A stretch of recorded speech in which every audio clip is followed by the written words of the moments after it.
Commander Zilax pulled up a datapad, his claws clicking frantically across the interface. Human physiological records indicate maximum visual processing speed of 60 frames per second. The Railbolt crossed your field of vision in 0.01 seconds. You should have perceived nothing but a blur, if anything at all. Well, it wasn't a blur, it was pretty clear. Emma picked up the Railbolt again, examining it.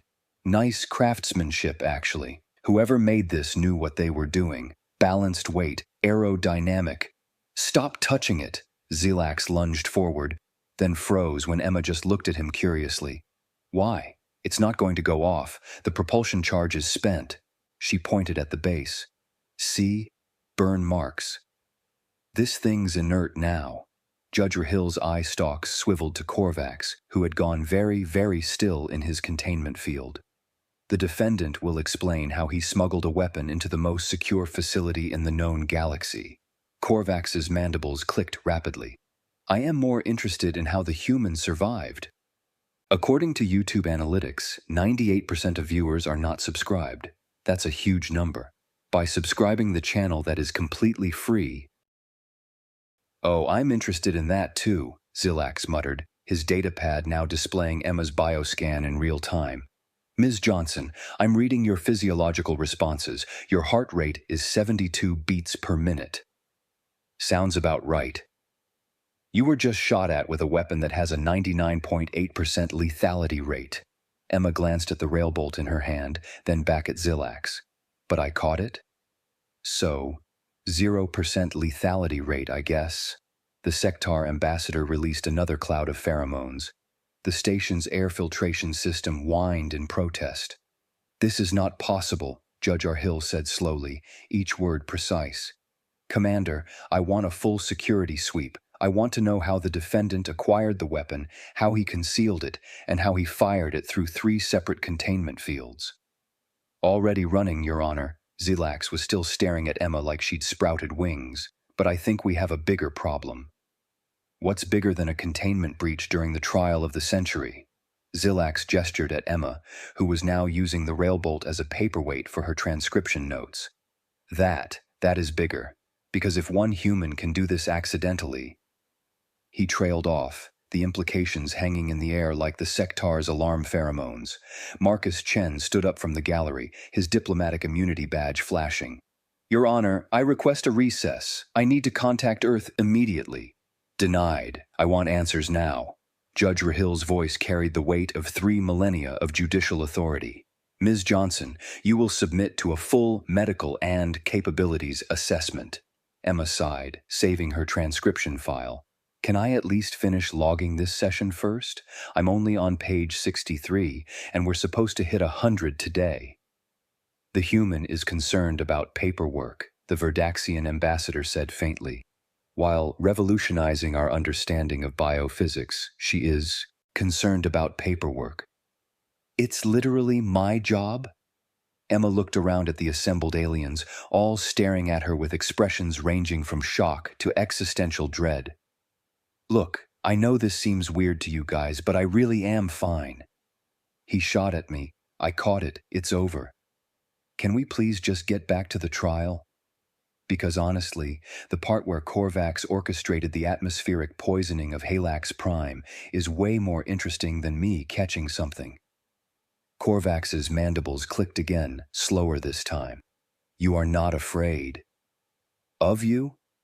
Buddy, I've transcribed your testimony for 3 weeks. I've heard every detail of every atrocity you've committed.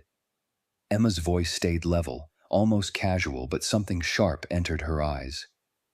And you took your best shot at me, literally, and I caught it. So no, I'm not afraid of you. I'm annoyed that you interrupted my work. The courtroom went silent. Judge Rahill's eye stalks focused entirely on Emma. Ms. Johnson, do you understand what you just did? Caught a Railbolt, pissed off the defendant, and scared my liaison officer? Emma glanced at Marcus, who was now on his communicator, whispering urgently. Sorry, Marcus. I'll buy you coffee later. You demonstrated that humans are capable of feats that violate our understanding of possible biology, Rahill said slowly. and you treated it as a minor inconvenience. Emma considered this. I mean, yeah? What was I supposed to do, panic? That wouldn't help anyone.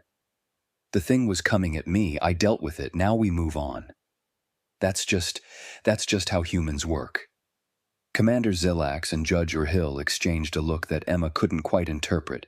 Then Zilax tapped his communicator. Command, this is Tribunal Station. Request immediate presence of Xenobiology Assessment Team and Human Cultural Liaison. Priority Alpha 1. Is that really necessary? Emma asked. I have lunch plans. Your lunch plans, Zilax said slowly, have been superseded by galactic security concerns. Emma groaned and slumped in her chair. This is because I caught the Railbolt, isn't it? Yes. Fine, but someone's getting me a sandwich. If I'm going to be poked and prodded by xenobiologists, I'm doing it on a full stomach.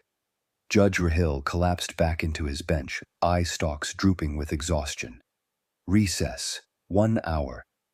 Ms. Johnson, you will remain in protective custody. Commander, ensure she has whatever food she requires.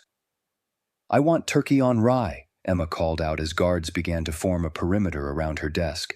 With mustard. Real mustard, not that synth stuff from the commissary. As the courtroom erupted into chaos, ambassadors shouting, security scrambling, Marcus Chen apparently having a nervous breakdown in the gallery, Emma calmly opened a new document and began typing her incident report. Session 47, Day 21 of trial proceedings.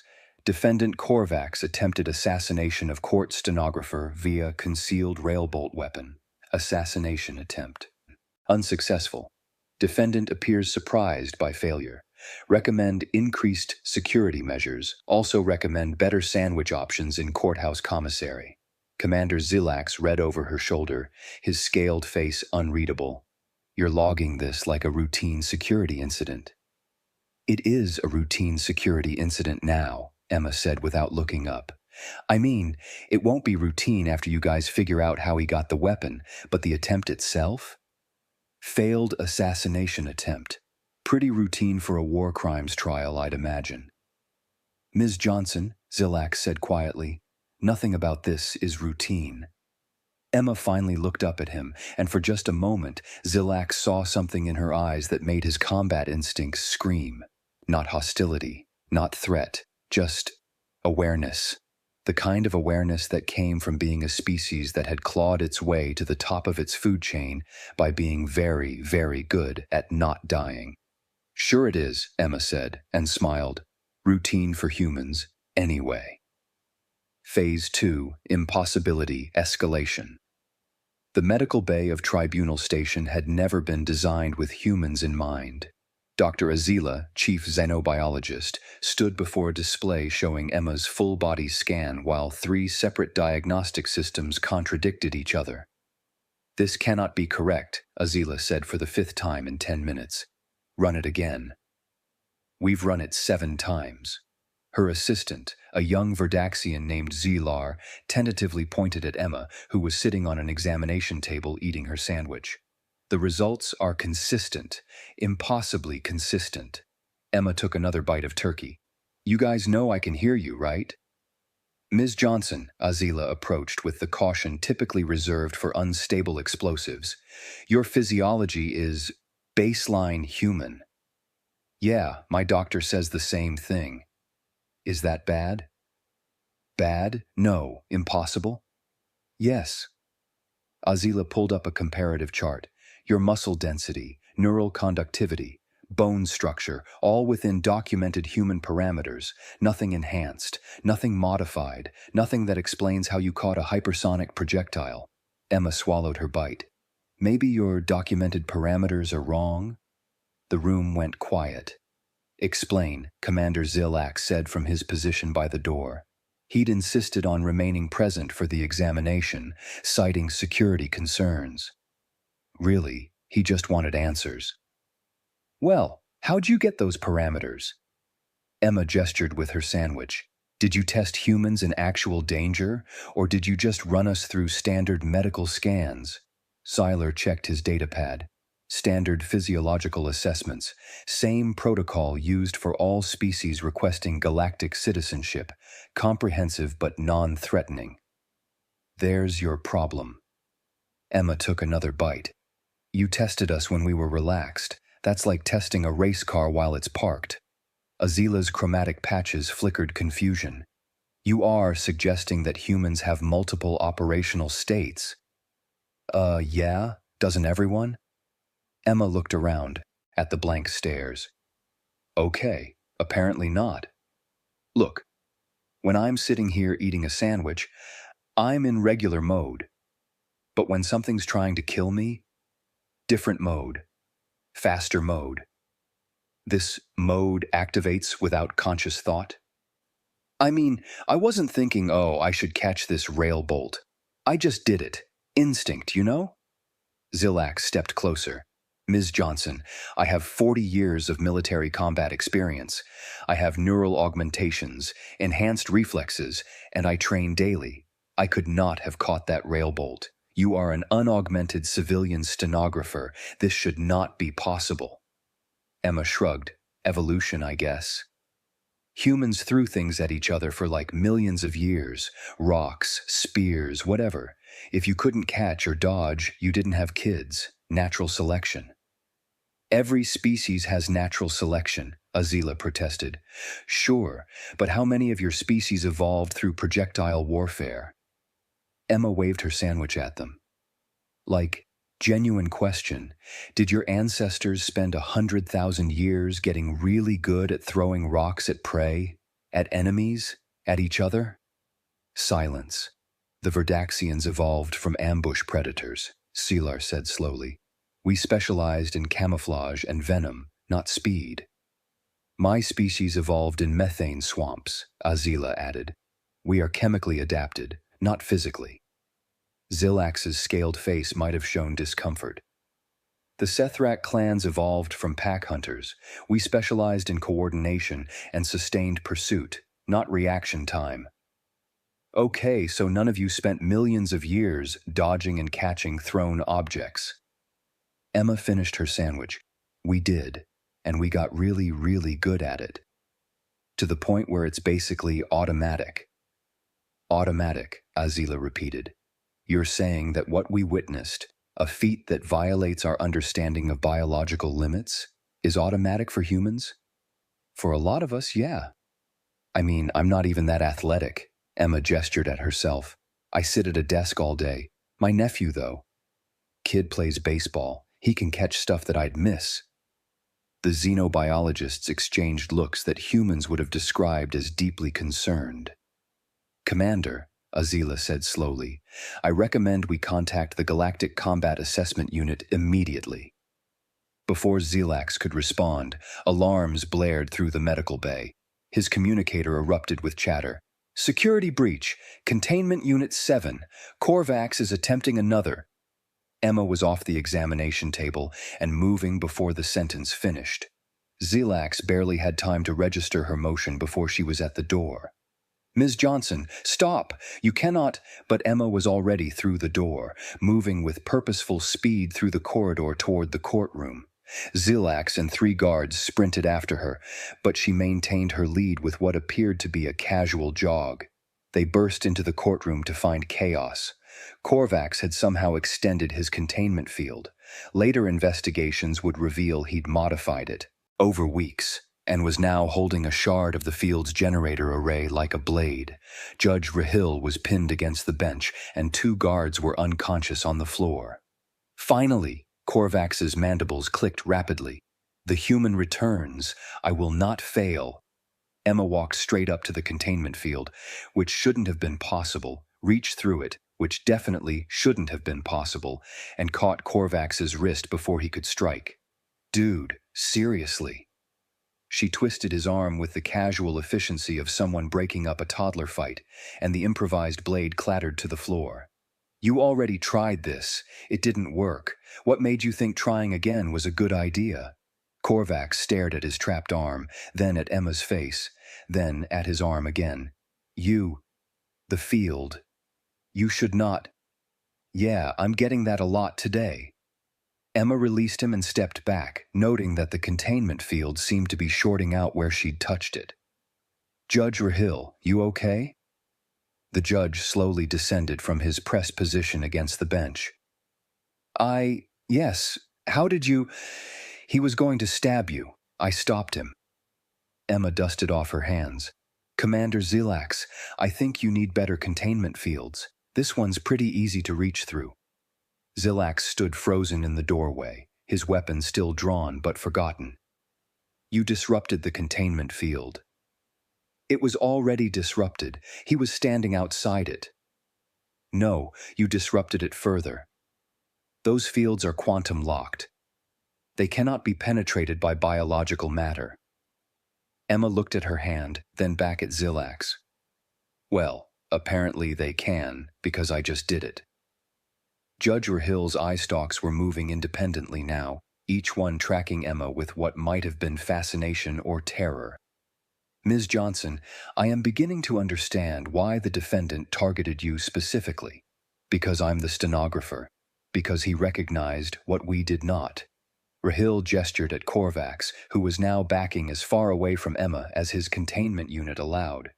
"That humans are dangerous." "I'm a court stenographer," Emma protested, "who caught a railbolt, who disrupted a quantum field with her bare hand, who moved through this station at speeds that required 3 trained guards to chase her." Rahil's voice carried a weight that made everyone present stand straighter.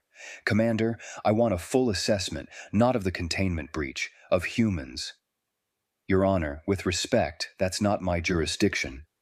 "Then find whose jurisdiction it is and bring them here. Now." Rahil turned his attention back to Emma. "Ms. Johnson, I apologize, but you are now a material witness to 2 assassination attempts and a security breach. You cannot leave this station until we understand exactly what you are capable of." Emma sighed deeply. "This is going to mess up my whole week, isn't it?" "Likely your whole month," Zilax said, finally holstering his weapon. "Possibly your whole year." "Great. Just great." Emma looked at the unconscious guards, then at Korvax cowering in his failing containment unit, then at the assembled authorities. "Can I at least get hazard pay? Because this is definitely above my pay grade." Marcus Chen appeared in the doorway, looking even more tired than before. "Emma, I've been on calls with Earth for the past hour. Apparently, catching railbolts is not standard training for court stenographers." "It's not training at all. I just did it." "I know. That's what I told them. They didn't believe me." Marcus held up his communicator, which was still displaying an active call. "They want to talk to you. The Joint Chiefs want to talk to you. The President wants to talk to you. And the head of Galactic Human Affairs is apparently having a breakdown because, quote, we specifically told everyone humans were not combat rated." Emma took the communicator. "Hello, this is Emma Johnson."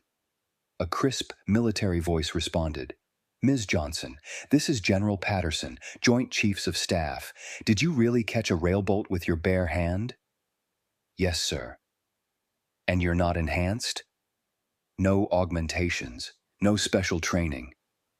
"No, sir. I type things for a living." A long pause. "Ms. Johnson, we're going to need you to come home for debriefing." "Can't. Galactic Judge says I'm a material witness.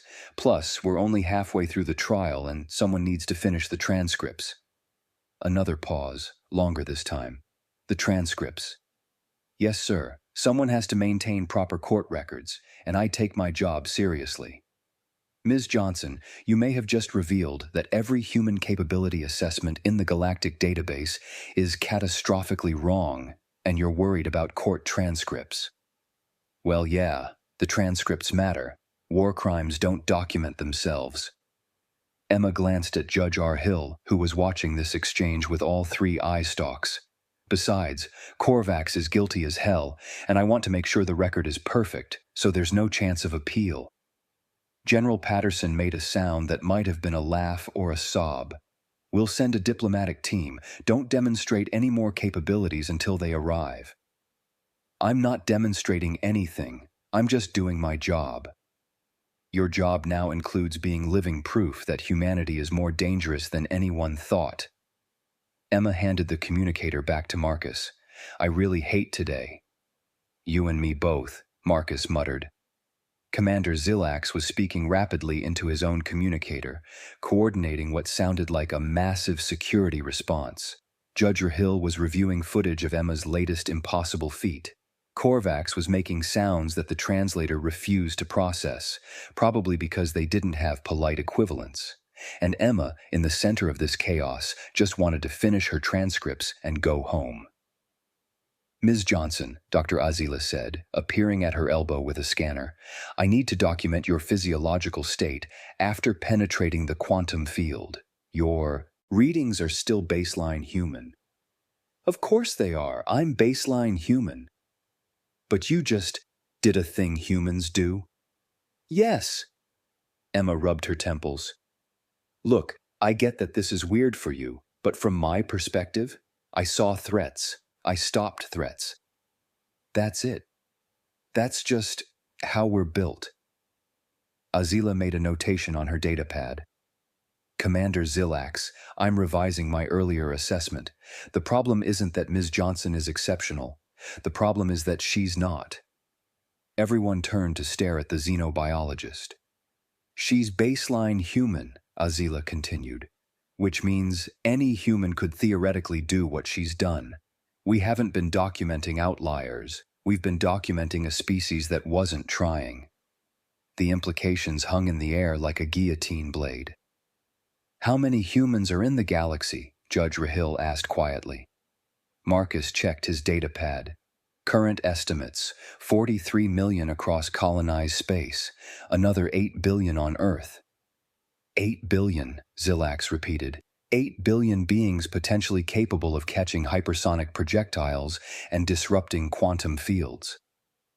We're not all stenographers, though, Emma offered.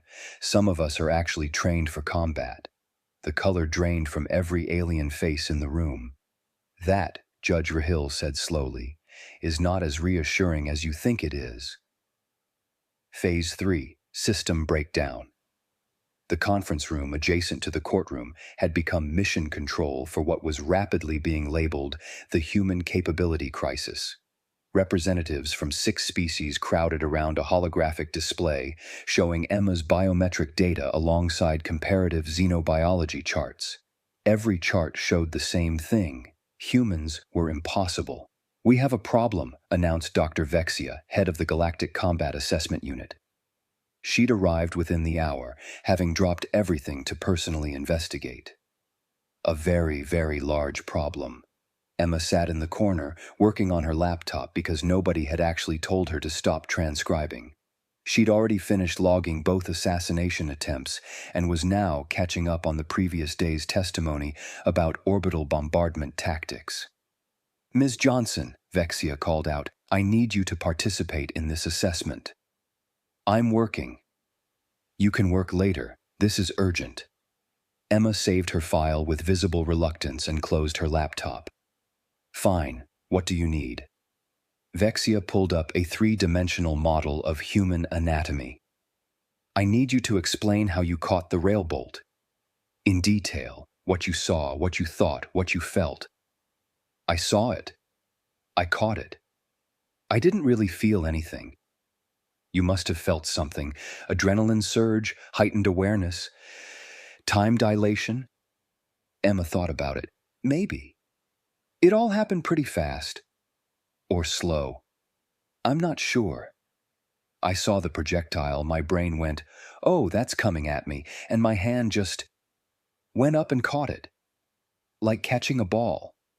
But railbolts travel at speeds that should make them invisible to biological vision. Sylar protested from his position at the data terminal. It wasn't invisible to me. That's impossible. Emma gestured at the footage still playing on the main display. And yet. Commander Zilax stepped forward. Ms. Johnson, I've reviewed every human combat assessment in the Galactic database. None of them show capabilities remotely close to what you've demonstrated. How do we explain this discrepancy? How'd you test them? Standard protocols, simulated combat scenarios, reaction time measurements, strength assessments, endurance trials. Simulated? Emma interrupted. So nobody was actually in danger? Of course not. Combat testing with real weapons would violate 17 different safety protocols. Emma leaned back in her chair. There's your problem. You tested humans when they knew it was fake. When we know we're safe, we don't try that hard. The room went silent except for the hum of equipment. Are you telling me, Vexia said slowly, that every human assessment we've ever conducted was performed by humans who were deliberately holding back? I wouldn't say deliberately, more like instinctively. Emma searched for the right words. Look, if someone's swinging a foam sword at me in a training exercise, I'm not going to go all out. That would be rude. I'd match their energy, play along, make it fair. But if someone's actually trying to kill me? She gestured at the display showing Korvax's Railbolt. Different scenario, different response. So when we tested human reaction times, Zilar said faintly, measuring response to non-threatening stimuli, we responded at non-threatening speeds. Yeah. And when we tested human strength with controlled weightlifting, we lifted weights in a controlled way. Of course. And when we assessed human combat capabilities in simulated scenarios, we fought like it was simulated. Emma spread her hands. What else would we do? Go full force against someone who's just doing their job? That's not how humans work. We match the energy of the situation. Dr. Azila's chromatic patches were cycling through colors rapidly, a sign of extreme agitation. You are describing a species that unconsciously moderates its capabilities based on threat assessment. A species that has been consistently misrepresenting itself to the galactic community, not through deception, but through politeness. I mean, when you put it that way, it sounds bad. It sounds terrifying. Azila pulled up a new chart. I've been comparing your documented capabilities against your demonstrated capabilities. The discrepancy is orders of magnitude. If we extrapolate, assuming other humans share similar hidden depths. She trailed off, staring at her own calculations. What? Emma prompted. Humans are the most dangerous species in the galaxy, and no one knew because you were all too polite to demonstrate it. Emma frowned. That doesn't sound right. I've met Korvax's species. They're way more dangerous. Korvax tried to kill you twice and failed both times, Judge R. Hill pointed out. You stopped him without breaking a sweat. Literally. Your biometric readings show no stress response whatsoever. Because I wasn't stressed. He was slow. Slow. Vexia's translator struggled with her volume. He is a trained warrior from a species known for combat prowess. He has 17 confirmed kills in hand-to-hand combat alone. Emma shrugged. Still slow. I could see everything he was doing. Plenty of time to react. The assembled xenobiologists and military officials exchanged looks that Emma was beginning to recognize as existential dread. Commander Zilax pulled up a new display. Ms. Johnson, I'm going to show you combat footage from the Keth-Sethrak War. This is considered some of the finest military action ever recorded. I want you to watch and tell me what you see. The hologram displayed 2 alien soldiers in fierce combat. They moved with what the galactic community considered blinding speed, weapons clashing in a blur of motion. The footage was slowed to 60% normal speed for analysis purposes. Emma watched for about 10 seconds. They're very slow. That's slowed down for analysis. They're still slow. I can see every move they're making. Play it at full speed, Zilax ordered. The footage accelerated. To the aliens in the room, it became nearly impossible to follow. Emma leaned forward slightly, eyes tracking the action with casual focus. Okay. At full speed, they're faster, but still pretty telegraphed. The one on the left drops his guard before every overhead strike. The one on the right has a habit of shifting his weight before lunging. I could counter either of them pretty easily. Complete silence filled the conference room. Ms. Johnson, Vexia said carefully, those soldiers are considered two of the finest warriors in galactic history. Their reaction times are enhanced through drugs and neural augmentation. They trained for 30 years each, and you just said you could counter them easily. I'm just being honest. They're slow and predictable. They are neither slow nor predictable. They are exceptional. Emma looked uncomfortable. I don't want to insult anyone. I'm just saying what I see. Judge Rahill's eye stalks had gone very still. Commander Zilax, do we have any footage of human combat? Actual human combat, not training? Very little. Humans have only been in galactic space for 30 years. Most conflicts were resolved diplomatically. Zilax searched his database. Wait, there is one instance. A human merchant vessel was attacked by pirates. The crew defended themselves. It was flagged as an unusual incident because the pirates fled. Show me. The new footage began. A human merchant ship, civilian class, was boarded by 7 armed pirates. The ship's crew, 4 humans, fought back with whatever they could grab. Emergency equipment, tools, loose cargo. The fight lasted 11 seconds. Emma watched with interest. Those are just regular people, probably dock workers or cargo handlers. They disabled 7 trained pirates in 11 seconds, Zilax said, using cargo equipment. The pirates were hospitalized for weeks. The incident was classified as anomalous because we couldn't explain how 4 untrained civilians overcame professional raiders. They weren't untrained. Humans are always trained. Emma gestured at the screen. See how that guy there uses his whole body weight when he swings? That's not instinct. Well, it is, but it's trained instinct. Every human learns body mechanics, even if we don't think about it. Fighting, running, throwing, catching. We do it from childhood. By the time we're adults, it's automatic. Dr. Azila was making notes so rapidly her datapad was smoking. Trained from childhood, combat instincts as baseline, polite enough to hold back during testing. This is worse than I thought. It's not that bad, Emma protested.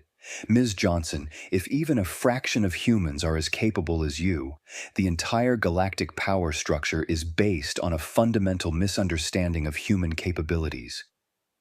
We're not that scary. You caught a hypersonic projectile with your hand. Lots of people could do that.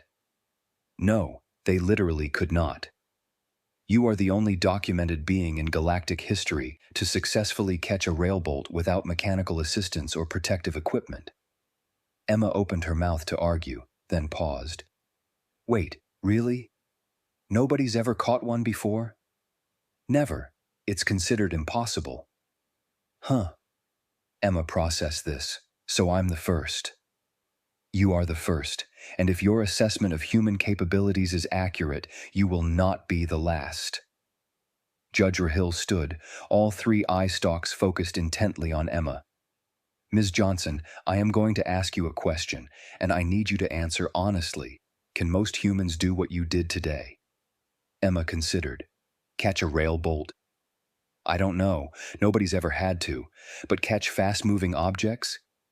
Yeah, most of us can do that to some degree. Athletes are better at it. Anyone who plays sports probably way better than me. The room absorbed this information like a bomb blast. There are human sporting events, Selar said slowly, that involve catching projectiles moving at high speeds. Baseball, cricket, lacrosse, tennis, lots of them. Baseball players catch balls moving over 100 miles per hour. Sometimes they're not even looking directly at it when they catch it. It's called reading the play. Vexia pulled up human sports footage. They watched in silence as a baseball player tracked a ball's trajectory, ran 20 meters, and snatched it from the air without breaking stride. That's a child, Azila said faintly, reading the file data. That player is 16 years old. Yeah, high school baseball. Emma watched the play with a smile. That's actually a pretty standard catch. You should see professional players. They do stuff that's really impressive. More impressive than this? Zilax gestured at the screen where a 16-year-old human casually violated what the galaxy considered the laws of physics. Way more impressive. Judge Rahil sat down heavily. We have made a terrible mistake. Your Honor, Zilax prompted. Humanity joined the galactic community 30 years ago. We accepted their word that they were peaceful, non-threatening, suitable for basic citizenship rights. We tested them, yes, but we tested them as we test all species, in controlled, non-threatening environments. Rahil's eye stalks drooped with what might have been shame or exhaustion. And because humans are polite, they responded appropriately to those non-threatening tests. They didn't reveal their true capabilities because we never gave them reason to. To be fair, Emma interjected, we didn't know if our capabilities were unusual. I thought everyone could catch stuff. Everyone cannot catch stuff. Vexia's professional composure was cracking. Most species have reaction times 10 to 20 times slower than yours. When we throw objects at each other, we do so slowly, carefully, with warning. The concept of catching a hypersonic projectile is absurd to us. Oh, Emma absorbed this. That actually explains a lot about galactic sports. I always wondered why everyone moved so carefully. Because we have to. Zeeler pulled up more comparative data. Ms. Johnson, I'm showing you reaction time averages across 15 species. The fastest recorded non-human reaction time is 0.015 seconds. Yours, in a non-threatening environment, tested at 0.02 seconds. Okay? But when actually threatened, you responded in 0.003 seconds. 5 times faster than your resting speed, 7 times faster than the fastest recorded non-human. Is 7 times a lot? Yes! Emma held up her hands defensively. Okay, I get it. We're fast. I'm sorry? Don't apologize, Judge Rahil said quietly. We should be the ones apologizing. We brought you here, placed you in danger, assumed you needed protection, all while you were the most dangerous being in the room. I'm not dangerous. I'm a stenographer. You disabled a war criminal twice without breaking stride. He was attacking me. I defended myself. That's not dangerous. That's just normal. And there it was, the fundamental disconnect that would reshape galactic society. To Emma, stopping threats was normal. To everyone else, it was impossible. Phase 4, Revelation and Resolution. Commander Zilax pulled up another display, this one showing human evolutionary history. Ms. Johnson, I've been researching your species development. You mentioned persistence hunting? Yeah, humans are endurance predators. We'd chase prey until it collapsed from exhaustion, then kill it. Took hours, sometimes days, but we always won. And projectile weapons. Started with rocks, moved to spears, then atlatls, bows, eventually guns. We've been throwing things at prey and each other for millions of years.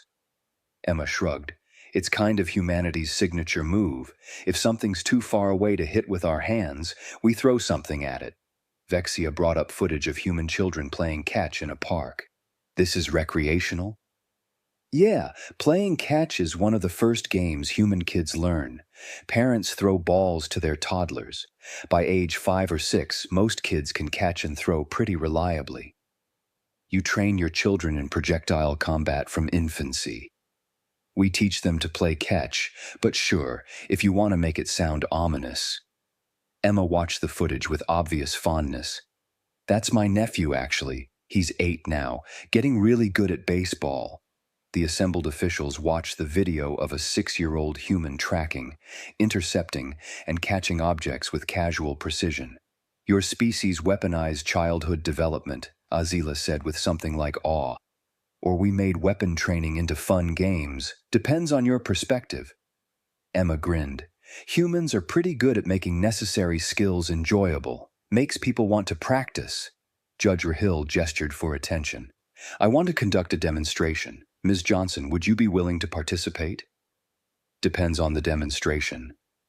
Nothing dangerous. I want you to show us exactly what you're capable of. With your consent. Emma sighed. Fine. But then I really need to finish my transcripts. We're behind schedule. They moved to a larger testing chamber. Schuyler set up 6 automated launchers at different positions around the room, each loaded with soft foam projectiles. These will fire at you from random directions at random intervals, Vexia explained. Reaction time test, standard protocol, will start slow and increase speed. Okay, Emma stood in the center, looking slightly bored. The first projectile launched. Emma's hand snapped out and caught it before most observers registered the movement. Faster, Emma said. They increased the speed. Emma caught the next 3 without apparent effort. All 6 launchers, random timing, maximum safe speed. The launchers fired in rapid succession, 6 projectiles from 6 directions within 2 seconds. Emma moved like liquid, her hands tracking each projectile with impossible precision. She caught all 6. Are you even trying? Emma asked, tossing the foam projectiles aside. Those were moving at 70 kilometers per hour, Zilak said slowly. Okay, so like Little League speed, do you have anything faster? They increased the launcher speed beyond safe parameters. Emma caught everything. They added more launchers. She caught everything. They reduced her warning time to 0, firing without countdown. She caught everything. This is boring, Emma finally said. Can we do something else? Vexia looked like she was having a crisis. You just caught 42 projectiles moving at speeds that should be invisible to biological sight, and you're bored. They're predictable. They all come from those launchers, so I just watch the launchers. If you really want to test me, have people throw things. Humans are way less predictable. So they did. They gathered every species representative in the station, 12 people total, and gave them soft projectiles. At Vexia's signal, everyone threw simultaneously at Emma. She caught 9, dodged 2, and let 1 hit her because, as she explained, I only have 2 hands, and I was already holding 9 things. Math. The assembled scientists, military officials, and diplomats stood in stunned silence. Your species, Judge R. Hill said slowly, has been coexisting with us for 30 years. How did we never notice this? Notice what? That we can catch things? Emma set down her armload of projectiles. You never threw anything at us. Why would you? That would be rude. Rude, Azila repeated. Humans consider projectile combat rude. Throwing things at people who aren't expecting it? Yeah, that's rude, unless you're playing a game, then it's fine. The cultural implications alone. Zilar was making notes frantically. Humans distinguish between playful and aggressive projectile usage based on context and consent. Yeah? Doesn't everyone? No, most species see all projectile usage as aggressive. Emma blinked. That actually explains why the Verdaxian ambassador got so upset when I tossed him a datapad last month. I thought I was being helpful. You threw something at an ambassador? Zilax looked horrified. I tossed it gently. He was across the room and he needed the file. I was just saving him the trip. Emma paused. He did look really scared. I thought he was just surprised. He probably thought you were attacking him. Oh my God, Emma put her face in her hands. I've been accidentally terrorizing aliens for 30 years. Not just you, Marcus Chen said from his position by the door. He'd been silently observing, but now looked deeply tired. Every human who's ever casually tossed something to an alien colleague, every human athlete who's demonstrated our sports, every human child who's played catch in view of aliens. We've been unintentionally demonstrating military-grade capabilities as recreational activities. This explains the incident reports, Zilax muttered, pulling up a file. I have 47 reports of humans behaving threateningly in the past year alone. Every single one involves thrown objects. Were any humans trying to be threatening? Emma asked. According to the reports, no. Most were described as helpful or playful. One report describes a human viciously attacking a colleague with a writing implement. Let me guess, they tossed someone a pen. Yes, Emma groaned. We're going to need a cultural sensitivity training program.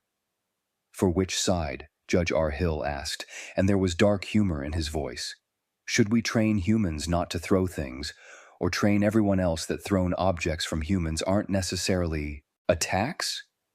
Both, probably. Emma looked at the assembled aliens. Look, I'm sorry we've been scary. We honestly didn't know. From our perspective, we've been being super careful and gentle with everyone. Humans are actually pretty fragile compared to a lot of species. We break easily, so we're used to moderating our strength. Your species considers itself fragile? Vexia pulled up comparative durability charts. Human bone density is average, healing rates are above average, pain tolerance is… She stopped. Oh no. What? Human pain tolerance is rated at 6.3 on the galactic scale. I thought that was moderately high, but if humans have been moderating their responses during testing… She ran new calculations. Your actual pain tolerance could be 15 or higher. Is 15 a lot? The highest recorded non-human pain tolerance is 9, and that's for a species with distributed neural systems and redundant organs. Emma considered this. I mean, humans do kind of power through injuries a lot. I finished a marathon on a broken toe once. You ran 42 kilometers on a fractured bone. It was only a small fracture. And I'd trained for months. I wasn't going to quit. Emma saw their expressions. Is that not normal? No. Oh, Judge Hill stood again, his posture suggesting a decision had been made. We need to reconvene the trial. Commander Zelax, I want new charges added to Korvax's case. Your Honor? 2 counts of attempted murder of a galactic citizen. The fact that he failed due to underestimating human capabilities doesn't mitigate the attempt. R. Hill's eye stalks fixed on Emma. Ms. Johnson, are you willing to testify about the attacks? I already logged them in the record. I need formal testimony, for the record. Emma sighed. Fine, but can we do it quickly? I really am behind on transcripts. They reconvened in the courtroom 30 minutes later. Korvax, now restrained with additional security measures, watched Emma with what looked like genuine fear. Judge Hill called the court to order. Ms. Emma Johnson, please describe the defendant's first attack. Emma stood at the witness position, looking deeply uncomfortable with being the center of attention. He fired a railbolt at my chest. I caught it. It seemed pretty straightforward. Did you feel threatened? A little? Mostly I was annoyed that he interrupted my work. And the second attack? He tried to stab me with an improvised blade. I caught his wrist before he could complete the strike. Again, mostly just annoying. At any point did you fear for your life? Emma thought about it. Not really. He was obviously trying to kill me, but he was also obviously going to fail. I could see everything he was doing way before he did it. It was like watching someone telegraph a punch in slow motion. Korvax made a sound through his translator. Slow motion. She calls my attack slow motion. Because it was, Emma said, not unkindly. You dropped your shoulder before firing. Telegraph City. Any human who's ever played dodgeball would have seen that coming. Dodgeball? Judge Hill queried. Game where you throw balls at each other. Last person standing wins. Elementary school classic. The courtroom absorbed the information that humans train their children in combat through competitive games. Your Honor, Korvax's defense advocate spoke up, a nervous-looking Verdaxian. Given the revelation of human capabilities, I move that my client's attacks be reconsidered as acts of desperation rather than malice. Denied. Rahil's voice was firm. The defendant smuggled weapons into a maximum security facility and attempted to murder an innocent court worker. The fact that he chose a target he perceived as weak makes it worse, not better. He called me a weak species, Emma added helpfully. About 2 weeks ago, said humans were soft. And yet you continued working on his case? I'm a professional. Besides, I've been called worse. Emma shrugged. Didn't realize he was planning to act on it, though. Judge Hill turned to the 6 species ambassadors. I call for immediate vote on additional charges. Attempted murder, smuggling weapons into a secure facility, assault on a galactic court worker. How do you vote?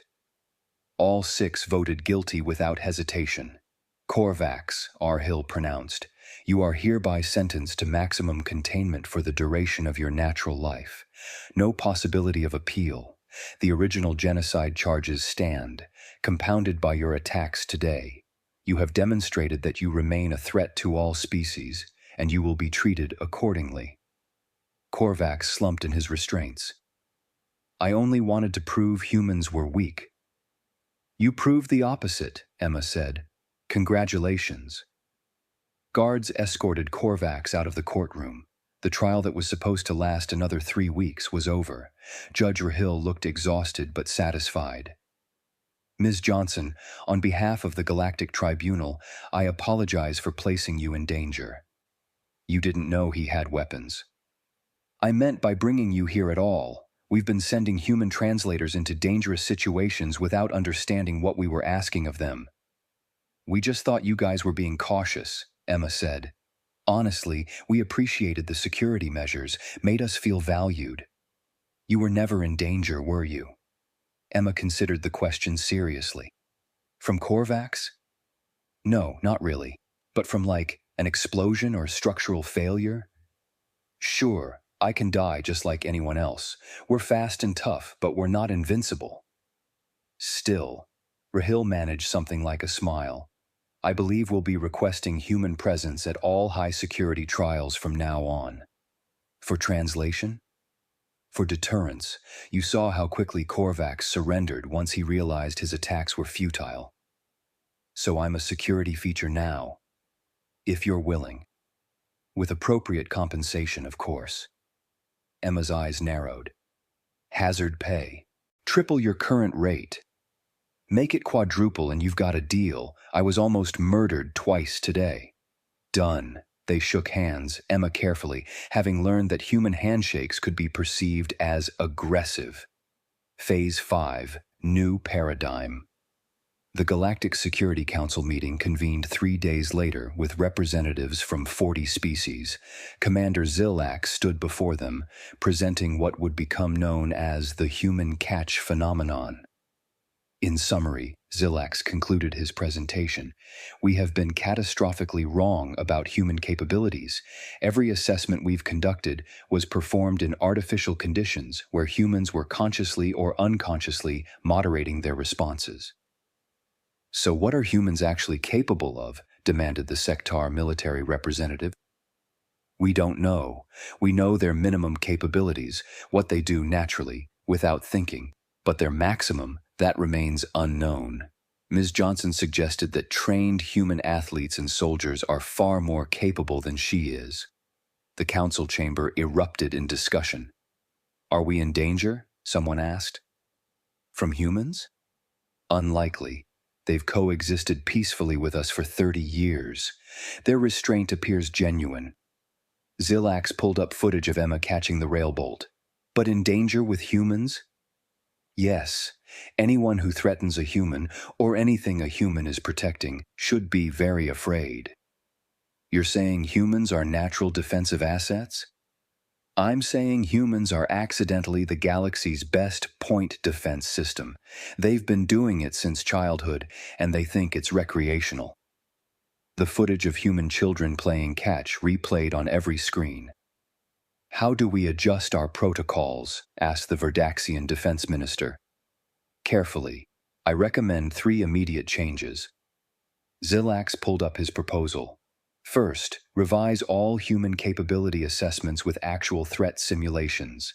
Second, establish cultural exchange programs so we understand human concepts of play versus aggression.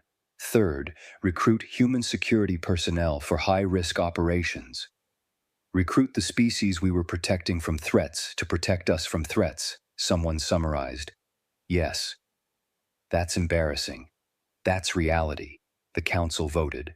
All 3 proposals passed unanimously. Back at Tribunal Station, Emma Johnson was finishing her transcripts. The trial had ended days early, but the paperwork never stopped. She'd logged every detail, including her own testimony about the attacks. Accurate records were important. Her communicator chimed. Message from Judge or Hill. Ms. Johnson, we have a piracy case beginning next week. Would you be available for translation and security? Emma typed back, security? Your presence has been requested specifically. The defendants saw footage of your encounter with Korvax and have petitioned for immediate guilty pleas rather than trial. They're pleading guilty because I'm the translator? They don't want to find out what happens if they don't. Emma laughed and typed, same rate as before. Yes. I'll be there. Same time? Same time. Emma closed her laptop and packed up her things. The station felt different now. Aliens who had barely noticed her before now gave her a wide berth in corridors. Some looked frightened, some looked impressed. Emma found it all vaguely uncomfortable. Commander Zelax caught her at the departure bay. Ms. Johnson, before you leave. Commander? I wanted to ask, when you caught that railbolt, were you afraid at all? Emma thought about it. Not of dying. I was afraid I'd drop it and it would hit someone behind me. That would have been embarrassing. Zelax laughed, a harsh barking sound. Of course. The human was worried about being embarrassed. Well, yeah, I'm a professional. Ms. Johnson, I've been in combat for 40 years. I've never met anyone like you. I'm really just a translator. You're a translator who caught a military weapon with her bare hand and then worried about her paperwork. You're probably the most dangerous person I've met, and you don't even realize it. Emma shifted uncomfortably. I don't want to be dangerous. I know. That's what makes it worse. Or better, I haven't decided yet. Zelax extended his hand carefully, and Emma shook it just as carefully. Safe travels, and Ms. Johnson. Yes? Thank you, for not being dangerous to us. You guys are my friends. Why would I hurt my friends? After Emma left, Zelax returned to his office and pulled up a memo he'd been drafting. Subject, updated protocols for human interaction. He added one more line. Note to all personnel, protect the humans. Not from threats. Protect the threats from the humans. Humans consider us friends, and they are very good at protecting their friends. He marked it Priority 1 and sent it galactic-wide. Emma's shuttle departed Tribunal Station at 1700 hours. She pulled out her personal communicator and texted her sister. Finally done. Sorry I'm late. Save me extra garlic bread? Her sister texted back. You always want extra garlic bread. How was work? Interesting. Guy tried to kill me twice. I got a raise. Emma. I'm fine. Didn't even mess up my transcripts. Only you would worry about transcripts while being murdered. Attempted murder, and the transcripts matter. You're ridiculous. Lasagna's in the oven. ETA, 2 hours. Perfect. Can't wait to hear this story. Emma smiled and pocketed her communicator. She pulled out her laptop and opened her notes. The next trial was piracy. 7 defendants accused of hijacking cargo ships. She'd need to familiarize herself with the evidence, review the testimony protocol, and make sure her transcription macros were updated for sector names. Just another week in Galactic Court. Through the shuttle window, Tribunal Station receded into the distance. Inside, Commander Zelax was briefing his entire security team on new protocols. Judge R. Hill was reviewing requests for human translators from 6 other courts. The ambassadors were having emergency meetings with their home governments about human capabilities. And Emma Johnson, who had revolutionized galactic security and changed the course of diplomatic history, was mostly thinking about whether her sister's lasagna would have mushrooms this time. Emma didn't really like mushrooms.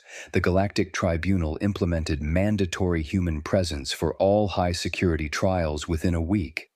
Within a month, 12 other courts had made similar requests.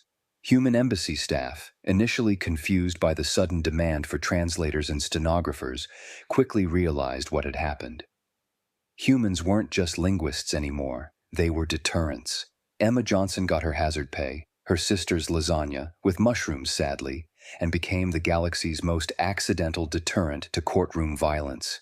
She never thought of herself as special. She was just good at her job. She still considered the hardest part of her work to be spelling alien names correctly. But whenever defendants saw her enter a courtroom, they suddenly became very interested in plea bargains. And whenever prosecutors worried about security, they relaxed, knowing Emma was there. Because everyone in the galaxy now knew one simple truth: humans could catch railbolts. And if they could do that without thinking, what could they do if they tried? Nobody wanted to find out.